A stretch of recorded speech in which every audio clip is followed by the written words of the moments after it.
આ બેરી મૂંગી સરકાર હે, ધ્યાન નથી દેતી. મત દીધા ભાજપને ખોબે ખોબે. હા, 30 વર્ષ દીધા.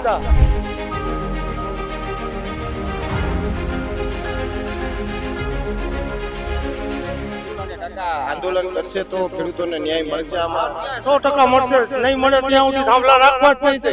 અને નાખશે તો અમે ભંગારમાં કાપીને વેચી હોત નાખશું. હા.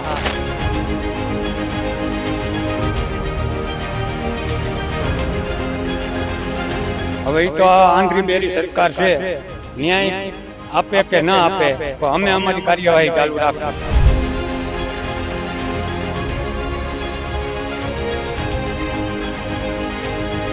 એવું કહે છે કે દેશના વિકાસ માટે આ થાંભલાઓ નાખવામાં આવે છે, દેશનો વિકાસ થાય એના માટે થઈને આ બધું કરવામાં આવે છે. આ વિકાસ નથી કરવો, દેશનો વિકાસ કરો તો એને જે એના જે ભાજપના હોય એને વિકાસ કરવો તો એના જે સર્વે બોર્ડ એનામાં નાખો, બીજાનામાં શું કરવાનું નાખો?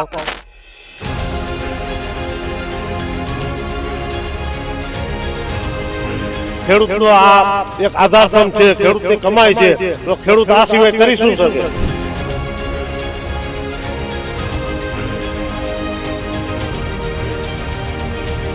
અને નકર નાખવાના નથી. વિકાસ આવો નથી જોતો, જે કમાવાનું છે એ લોકોને, બે લોકોને. બાકી દેશને તો ખેડૂતને નુકસાન કેવડું.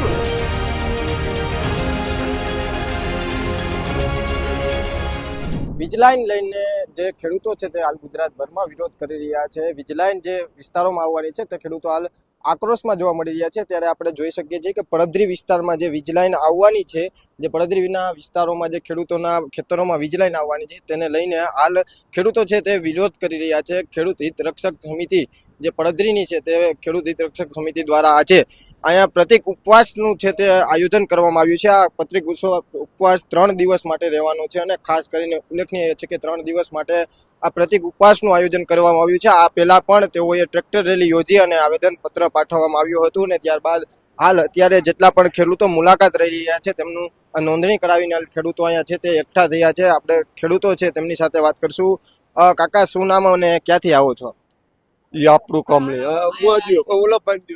જે ચોક્કસથી અન્ય ખેડૂતો છે તેમની સાથે વાત કરવાનો પ્રયત્ન કરીશું. જે ખેડૂતો અત્યારે ઉપવાસ પર બેઠા છે અહીંયા જે 3 દિવસનું, તેમની સાથે વાત. કાકા, શું નામ અને ક્યાંથી આવો? વતરામભાઈ દહીસરડા આદિથી આવી.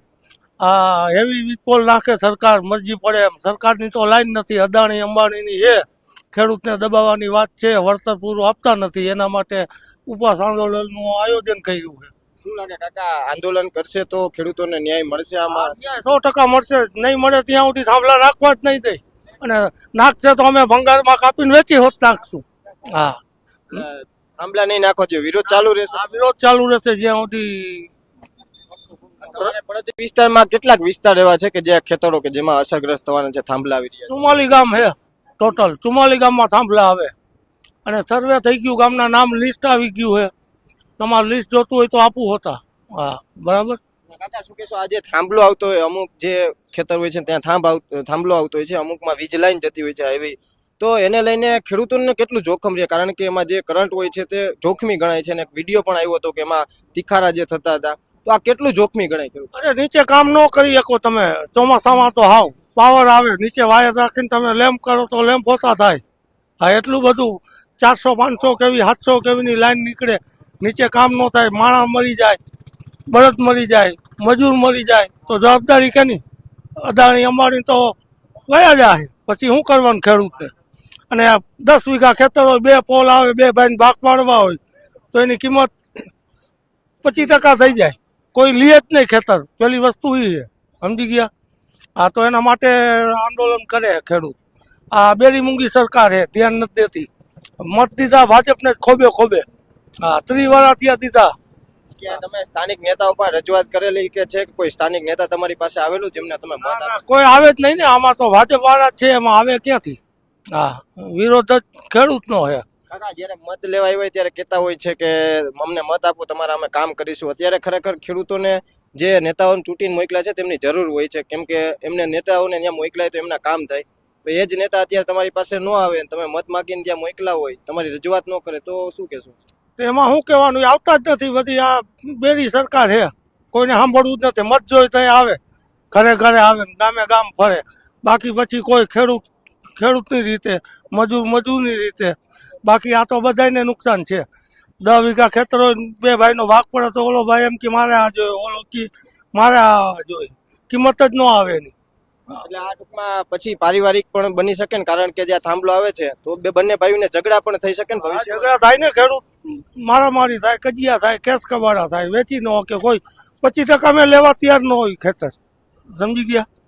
હા, જે ચોક્કસથી કહી શકાય કે ખેડૂતો હાલ છે તે અહીંયા ઉપવાસ માટે બેઠા છે. જે મોટી સંખ્યામાં પડદરીમાં જે વીજ લાઈન આવવાની છે તેને લઈને હાલ ખેડૂતો છે તે અહીંયા પહોંચ્યા છે. ખેડૂતો અને ઉપવાસ માટેના છે તે બેઠા છે. ત્યારે આપણે અન્ય ખેડૂતો છે તેમની સાથે વાત કરવાનું કરશું. કાકા, ક્યાંથી આવો છો અને કેટલા દિવસ માટેનો અહીંયા ઉપવાસનું આયોજન? પડદરી તાલુકાના તરગડી ગામથી આવું છું અને 3 દિવસનો ઉપવાસનું આયોજન છે. કાકા, શું કહેશો, વીજ લાઈન જે આવે છે ખેડૂતોના ખેતરમાં, એમાં કેવી અત્યારે સમસ્યા ઉદ્ભવી રહી છે? ખેડૂતના ખેતરમાં જે વીજ લાઈન આવે, પહેલાં તો એ જમીનની કિંમત ઘટી જાય.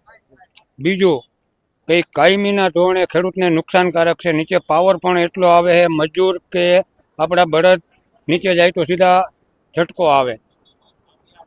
કાકા, શું કહેશો, આ જે અત્યારે આંદોલન કરી રહ્યા છે પડદરીના, એકવાર ટ્રેક્ટર રેલી યોજીને આવેદન આપ્યું હતું, ત્યારબાદ ઉપવાસ આંદોલન ચાલી રહ્યું છે, શું લાગે છે, ન્યાય મળશે ખેડૂતો? હવે એ તો આ આંધળી બેરી સરકાર છે, ન્યાય આપે કે ના આપે, પણ અમે અમારી કાર્યવાહી ચાલુ રાખશું. શું લાગે, ન્યાય નહીં મળે ત્યાં સુધી લડશો તમે? ન્યાય નહીં મળે ત્યાં સુધી અમારી લડત ચાલુ રહે. ચોક્કસથી કહી શકાય, ખેડૂતો કહી રહ્યા છે કે જેઓ તેમને ન્યાય નહીં મળે ત્યાં સુધી તેઓ લડત આપશે, કારણ કે જેઓ વીજે હાઈટેન્શન લાઈન છે જે આવી રહી છે ખેતરોમાં, તેને લઈને ખેડૂતોમાં પણ રોષ જોવા મળી રહ્યો છે. ઘણા ખેડૂતો છે, મોટી સંખ્યામાં ખેડૂતો છે હાલ ત્યાં ઉપવાસના જે પ્રથમ દિવસ છે ત્યાં પહોંચ્યા છે અને ખેડૂતો છે તે ઉપવાસમાં જોડાયા છે. એટલે કહી શકાય કે 3 દિવસનો જે ઉપવાસ કાર્યક્રમ છે તેમાં આજે પ્રથમ દિવસ છે, એટલે 3 દિવસ માટે ઉપવાસનું આયોજન કરવામાં આવ્યું છે. અન્ય ખેડૂત છે, આપણે એમની સાથે વાત કરશું. કાકા, શું કહેશો, અહીંયા ઉપવાસનું આયોજન કરવામાં આવ્યું છે અને વીજ લાઈનને લઈને હાલ પડદરીના પણ ખેડૂતો છે તે વિરોધ કરી રહ્યા છે, તેને લઈને શું કહેશો? ખેડૂતોને આ થાંભલા આમાં નાખવાનો, આ પ્રાઇવેટ કંપનીના છે, સરકારી હોય તો અમને કાંઈ વાંધો નથી. આ પ્રાઇવેટ કંપનીમાં કમાવાનું છે એ લોકોને, અને અમારે તો કાંઈક જમીન જાય છે, તે પછી એની વેલિડ ઘટે છે. 2 કરોડની કિંમત હોય વીઘો તો એ 1 કરોડમાં કોઈ રાખતું નથી, 50 લાખ જ થઈ જાય, વેલિડ જમીનની ઘટી જાય છે. અને આજે જીઈબી વાળા એને જે કરવું હોય, જીઈબી વાળા આમ તો ખાલી થાંભલો ખેડૂતને નાખો તો ખેડૂતને પૂછીને અમે નાખી, એ વળી શેઠે. સરકારને આ કરવાનું છે, ખાલી ડેમના સિંચાઈનો લાભ હોય તો ઈ કરવાનો છે, ડેમ કોઈ ઊંચા ઉપર કોઈ નવા ડેમ બનાવો ઈ કરવાનું છે. આ જીઈબી આ થાંભલા પાવર પેદા કરીને એને કમાવાનું, તેને બીજા રાજ્યમાં વેચવાનું તો એના રાજ્યમાં પાવર પ્લાન્ટ નખાય. આ શું કરવાનું, નાખવો જોઈએ. અને ખેડૂતને કોઈ સહમતિ નહીં, કાંઈ નહીં, પૂછવાનું નહીં, મિલકત અમારા બાપાને, સીધી નોટિસ જ. આ રીતે તો નો જ હાલે ને. સરકારનું આ દબાણથી બધું હાલે છે. સરકાર એવું કહે છે કે દેશના વિકાસ માટે આ થાંભલાઓ નાખવામાં આવે છે, દેશનો વિકાસ થાય એના માટે થઈને આ બધું કરવામાં આવે છે. આ વિકાસ નથી કરવો, દેશનો વિકાસ કરવો તો એના જે ભાજપના હોય એને વિકાસ કરવો તો એના જે સર્વે નંબર એનામાં નાખો, બીજાનામાં શું કરવાનું નાખો? પણ ખેડૂતની મંજૂરી તો હોવી જોઈએ ને. ખેડૂત હા કહે તો નાખવાના, અને નકર નાખવાના નથી. વિકાસ આવો નથી જોતો, જે કમાવાનું છે એ લોકોને, 2 લોકોને જ. બાકી દેશને તો ખેડૂતને નુકસાન કેવડું. અને આજ ઓલા 7-12 કટ્ટા હોય તો 6 મહિને 3 મહિને એ વેલિડિટી પૂરી થઈ જાય. તો આને તો કેટલા વર્ષ સુધી એની કાંઈ જવાબદારી, અને ગમે કાંઈ બીજા દાખલા કટ્ટા હોય તો 3 વર્ષે પૂરા થઈ જાય. તો 3 વર્ષે આને પછી રિન્યુ કરવાના, અને એ ખેડૂતને પાછું આ રિન્યુ 30 વર્ષનું એને જોઈએ, એટલે એને 30 વર્ષનું એને કંપનીને જોઈશે. એટલે દર 3 વર્ષે એમને ભાવ વધારો આપવો. રિન્યુ જેમ સરકારી કર્મચારીઓ જેમ પગાર વધતું થાય, 6 મહિને કે 12 મહિને પગાર વધતું, તો આમાં એમને એમ કે ભથ્થું વધવું જોઈએ, પગાર આમ કે પૈસા આના વધવા જોઈએ. રિન્યુ કરવું પડે એવી રીતે કે 3 વર્ષની કે 6 વર્ષે પાછા વળી આ રિન્યુ કરીને પાછો અમને ભાવ વધારો આપવો પડે. નકર અમારે પ્રાઇવેટ કંપની નાખવા જ નથી દેવાતા, ગમે એટલું વર્તન દે તો નાખવા જ નથી દેવાના થતા. કાકા, શું કહેશો, આ વખતે વરસાદ પણ ખેંચાયો છે, ખેડૂતોનો ક્યાંક ને ક્યાંક તે પણ નુકસાન છે, ચિંતામાં છે ખેડૂત, કારણ કે વરસાદ ખેંચાયો, હજી વાવણી નથી થઈ છે. તમારા પડદરી વિસ્તારમાં વરસાદ કેવો છે ને વાવણી થઈ ગઈ છે અત્યારે? વાવણી અમુક ગામડામાં થઈ ગઈ છે ને અમુક ગામ હજી એમને છે, વરસાદ કઈ છે નહીં જેવો છે, પાક કઈ પૂરા ઉગ્યા નથી, દાણા દબાઈ રહી ગયા વાયવા. એમાં સિંચાઈ યોજના તમારા સુધી પહોંચેલી છે પડદરી વિસ્તારમાં? હા, એટલે અમુક ગામમાં આવે, બધા વિસ્તારમાં નથી સિંચાઈ યોજનાનો લાભ મળતો. અમુક મળતા હોય 20-25 ગામને, પડદરી તાલુકામાં 20-25 ગામને મળતો હોય છે સિંચાઈનો લાભ, બાકી બધા ગામમાં નથી મળતો. ચોક્કસથી કહી શકાય કે હજુ સુધી જે વરસાદ ખેંચાયો છે તેને સિંચાઈ આ જે યોજના છે તે હજી અમુક ગામોમાં પહોંચી છે, અમુક ગામોમાં નથી પહોંચી. કહી શકાય મોટી સંખ્યામાં ખેડૂતો છે તે અહીંયા ઉપસ્થિત થયા છે અને આ વીજે લાઈન જે આવી રહી છે તેને લઈને વિરોધ છે તે કરી રહ્યા છે. એટલે અન્ય ખેડૂતો છે તેમની સાથે વાત કરશું. કાકા, ક્યાંથી આવો છો અને આ જે વીજ લાઈન આવી રહી છે તેને લઈને પડદરીના ખેડૂતો પણ હવે વિરોધ કરી રહ્યા છે. ટ્રેક્ટર રેલી યોજી હતી અને અત્યારે હવે 3 દિવસના ઉપવાસ આંદોલન છે તે કરી રહ્યા છે. શું કહેશો? વીજ લાઈન ખેડૂતને મોટું નુકસાન કરી રહી છે. પૂરું વળતર આપતા નથી.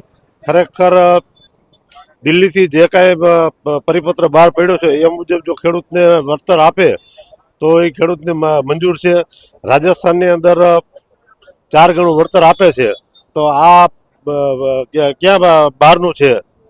ભારત છે. રાજસ્થાનની અંદર આપતા હોય તો ગુજરાતમાં પણ આપવું જોઈએ. તો ગુજરાત બે દીકરા હોય તો બાપ સરખો જ વ્યવહાર કરે, તો આ પણ એનું પાર્ટ જ છે.